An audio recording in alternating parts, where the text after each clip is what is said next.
our blue planet. More than a turn of phrase, the ocean covers 70% of the surface of the Earth.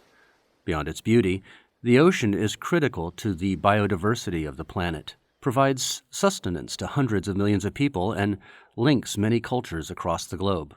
That brings us to our data point for this episode. Leading scientists recommend that 30% of the ocean be protected. We'll talk with experts today about why marine protections are important and how we might get there.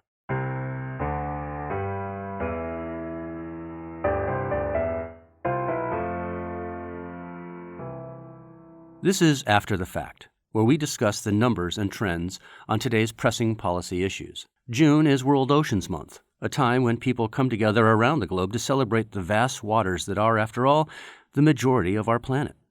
Few know these waters better than Dr. Sylvia Earle. She's been diving for decades in oceans around the world and is the former chief scientist of NOAA, a National Geographic explorer in residence and a well-known oceans advocate.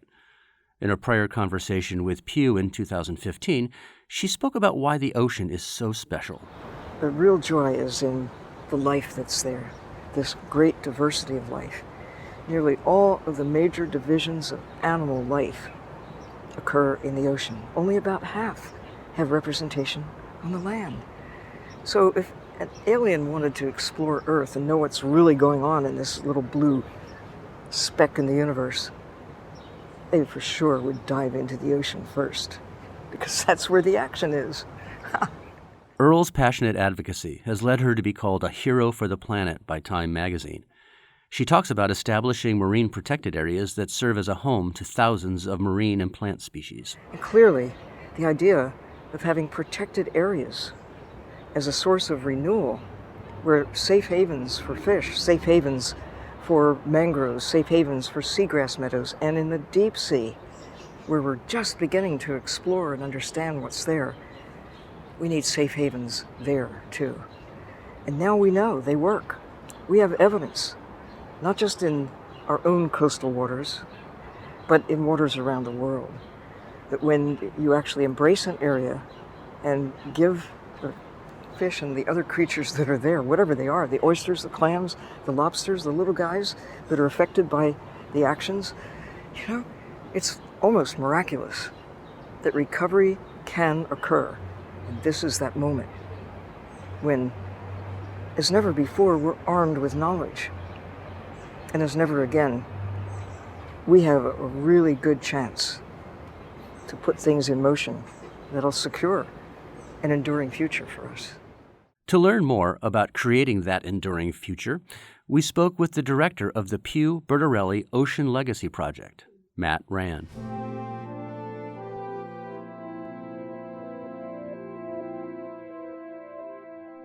Matt, something like 70% of the Earth is covered by water, and your job is to protect it. Yeah. That's a big job. Yeah, it's a big job. Yeah, lots to do. The ocean obviously is extremely important to the health of the planet. And unfortunately, the health of the ocean is not in terrific shape. So we are set to try to create the first generation of marine parks, analogous to, say, Yellowstone National Park in the ocean, as a way to help keep the ocean resilient. 70% of the world is covered by the ocean. There's so much of it that it seems like it should be okay.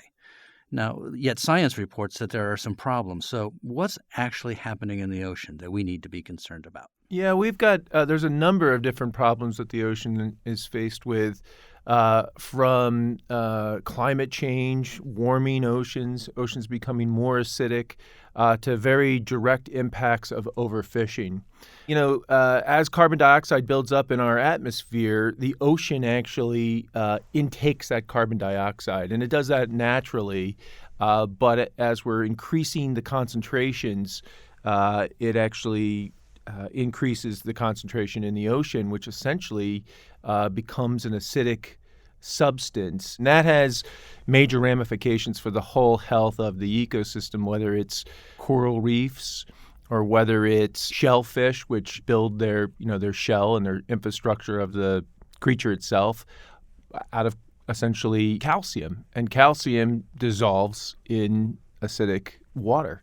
So you have a lot of different problems when it comes to increasing the acidity in the ocean, but certainly the warming of the ocean is also becoming a huge problem, and we've seen a lot of news around the loss of the Great Barrier Reef, but also coral reefs globally. And what about the fish down there? So the fish are the other major issue that we're helping to try to resolve. There's a global overfishing problem. Recently, the United Nations issued a report that indicated up to 90% of the global fish stocks are either fully exploited or overexploited. We're past the point of where the ocean can fully regenerate the fish population to provide food for us. For instance, bluefin tuna in the Pacific Ocean is over 90% gone. That's an amazing number. Yeah, really staggering number. Yeah, the ocean, I think, has a number of major threats that it's faced with, whether it's climate change or whether it's global overfishing. And one of the things that we are working on to try to help keep the ocean more resilient are these big marine reserves, or sanctuaries in the ocean to help keep the ocean resilient, to give fish populations opportunity to recover. And even these ecosystems that are fully intact are more resilient to the impacts of climate change. So you create these sort of marine reserves, parks in the sea, sort of like the equivalent of a national park where we went out and saved, thousands of square miles on land. We try to do that in the ocean. Like, go underwater. What happens if man isn't doing anything there other than letting nature be? What happens? So the first thing you see is, just like in, say, Yellowstone National Park, the predators come back. So the tuna, the sharks, the billfish, the large, manta rays, all the big megafauna in the ecosystem come back. And you can tell whether an ecosystem is generally healthy or not by the level of top predators in that ecosystem. So we create these parks. What's the ideal sort of marine reserve? Pew has been doing this for a while. A few have been created, and we can talk about where they are and what the goals are in a moment. But what creates the ideal conditions? Do you just pick a place somewhere in the globe, or what's the process for figuring that out? Well, we're very focused on the science and making sure that our efforts are aligned with what the scientists indicate are the best types of marine reserves. And there was a preeminent study that was done. It looked at over 100 marine reserves globally, and it did an analysis to identify really what was needed for a marine reserve to be successful. And there were, a number of key indicators that it was large, fully protected, well-managed, isolated, and old. And that's what we follow. Now, the isolated thing might lead some people to scratch their heads. Well, if it's all isolated, what good does it do to the rest of the ocean? So how do these places actually help the rest of the ocean? When you look out at the ocean, you see this big, giant, blue area in front of you. You think, well, there's no way that we can actually deplete this thing. I was on Easter Island not that long ago and was looking out to the ocean, and you could almost get a 360 view of the ocean, and you can't see anything, just blue ocean. And it kind of is staggering to think that mankind has, in a relatively short period, really since the 1950s, has significantly depleted the fish population in the ocean. But unfortunately, there really is no place at this point where fish are not commercially extracted in mass quantities. So any of these places that get fully protected are sanctuaries for fish populations to recover. Scientists have recently done another analysis, and this was in the last 6 months, looking at what would be needed for a fully healthy ocean ecosystem if you were going to manage it only through marine sanctuaries.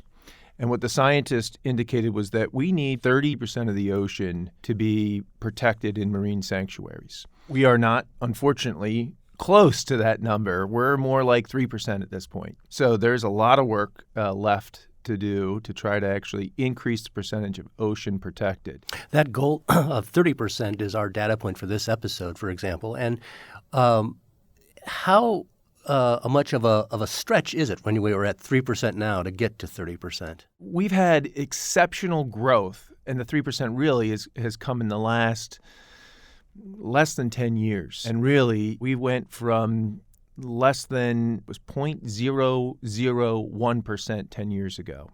And in the last 10 years, we have established as a global society over 10 very large, fully protected marine reserves, which really equates to an area of now fully protected ocean that's about three-quarters the size of the continental United States. So a huge area in the ocean. And there's discussions going on right now at the United Nations to hopefully develop an agreement to start implementing these marine reserves on the high seas as well. Let's talk about how Pew works with the local communities when it comes to these marine reserves. We're going to be talking with one of those environmental stewards in Hawaii later in this episode. So how do you work with them? The Northwest Hawaiian Islands are quite a distance from the main Hawaiian Islands, and they're non-inhabited, but they are very important to the Hawaiians from a cultural and spiritual perspective. 10 years ago, the area was being considered for protection, and a bunch of local community groups had been advocating that we create a marine reserve around these islands. And Pew engaged, worked with the local community, worked with the Hawaiian government, the local legislature, and the governor. And ultimately, President Bush in 2006 created Papahanaumokuakea, the first very large marine reserve on the planet, really. Prior to Papahanaumokuakea, the average marine reserve was like a square kilometer in size. Really? That's small. Yeah. And Papahanaumokuakea was over 300,000 square kilometers in size.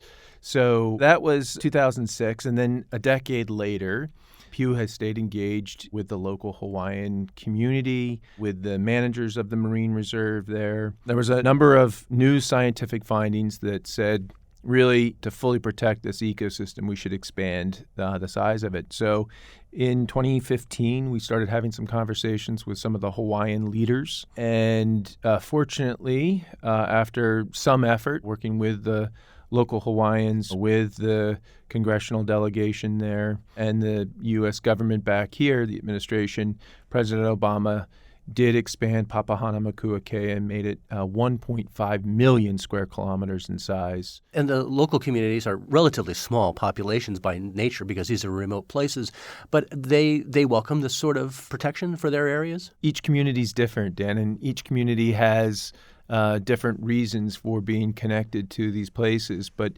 generally, the local community and very often indigenous populations have a very strong connection to the ocean and a strong connection to conservation of the ocean. They, in many instances, have had historical efforts to actually conserve and protect certain portions of the oceans. Hano hano ke ike no mauna le, ke opu e po haiku i ka iyo. Glorious to see is Maunalei, clouds surrounding its summit. This translation from the excerpt of an evocative chant you just heard about the island of Lanai is more than a song. It's a legacy, and the voice you heard is that of Sol Kaho'ohalahala, a seventh-generation native Hawaiian who lives on the island and has worked tirelessly to protect fragile natural and cultural resources. This includes the area first protected as a marine reserve by President George W. Bush and expanded in 2016 by President Barack Obama, Papahanaumokuakea. So currently I'm calling and talking to you from the island of Maui. And if you look at a map of the Hawaiian island chain, you'll see that Maui is sort of in the center of the arc of 8 islands. But in comparison to where I am, the island archipelago that includes Papahanaumokuakea and our 8 main Hawaiian islands actually stretches, if you can relate to this, from Boston on the east coast of the United States all the way down to the Florida Everglades. Wow, when you describe it that way, you really get a sense of the vastness that we're talking about in the Pacific Ocean. So you have been very passionate about protecting this region of the globe and the waters there. Can you tell us a little bit about, what that place means to the Hawaiian people and in your culture? In our Hawaiian culture, we have what we describe as our creation chant. and that is called the Kumulipo. And in that chant, it describes our beginnings, and it starts out by talking about darkness and light. So the chant begins with light and dark, and then ends up with the creation of all creatures, including man. And so when we look at the area that we call Papahanau Moku'akea, in that name, so Papa is described as Mother Earth, and Akea at the end of the name is Wakea, or Sky Father. And it says that Papa Hanau Moku. Hanau means to birth, and Moku are the islands, and then Akea, meaning the area of the gods. So we look at this area as really the manifestation of our creation chant, and that in fact, today as we speak, new creatures are being discovered within the ocean depths of Papahanau Moku'akea that have never been found before, and are endemic to this area of Papahanau Moku'akea. And in fact, the oldest coral recorded on Earth today is found within Papahanau Moku'akea. You have been working on preservation of the waters there for a long time. Have you seen things change there that made you think it needed to be preserved? Well, one of the things that is clear to us is that the area of Papahanau Moku'akea appears to be pristine, and yet we know today that those waters have been, for the most part, allowed for longline fishing, and it is a method of fishing that I think is not congruent, or is not something that would be employed as a method by a Hawaiian cultural fisherman or gatherer.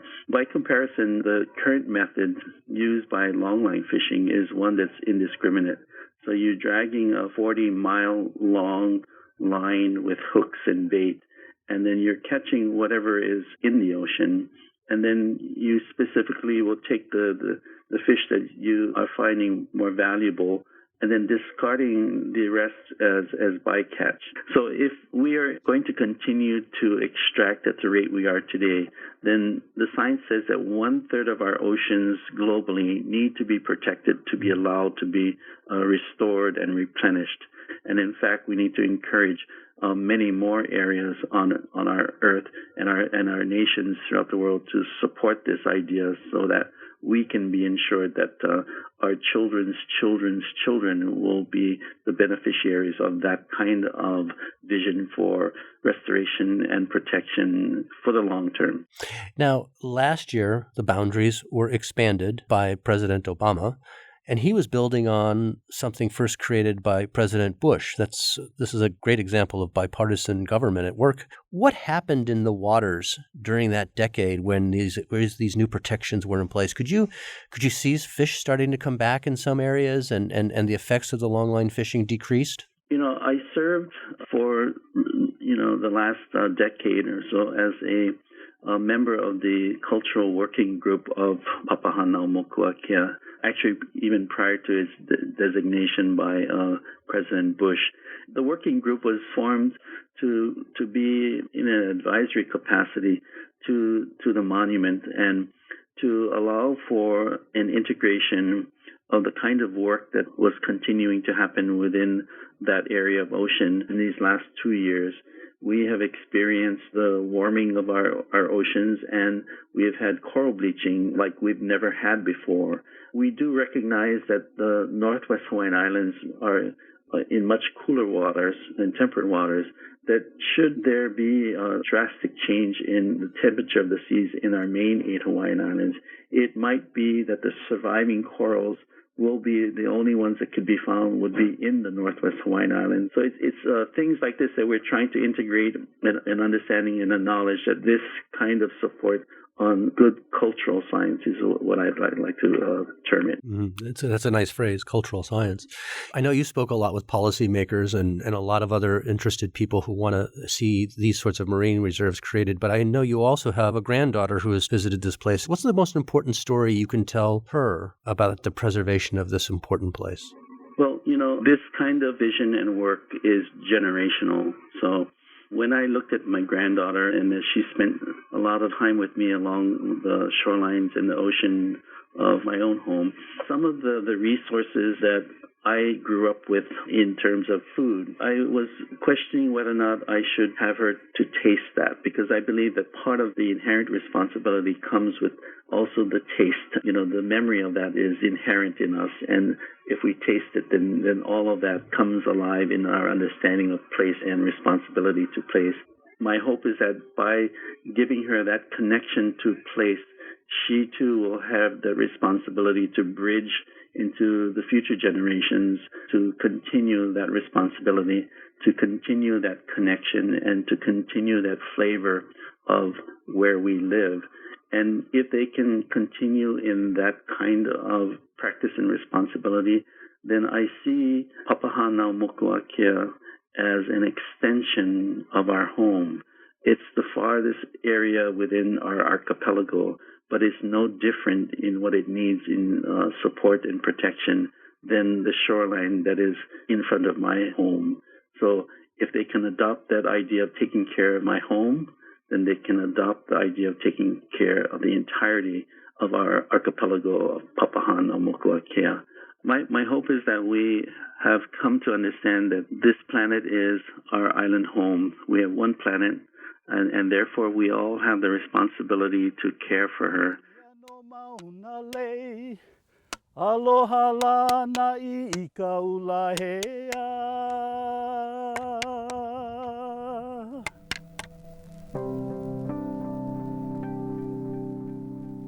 It can be easy to forget that this one planet on which we all live is mostly water, and that more than half of all the species on Earth, with new ones still being discovered, call the ocean home.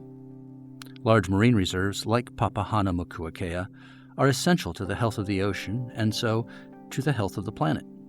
And they're just one way Pew and those it partners with are working to protect the oceans.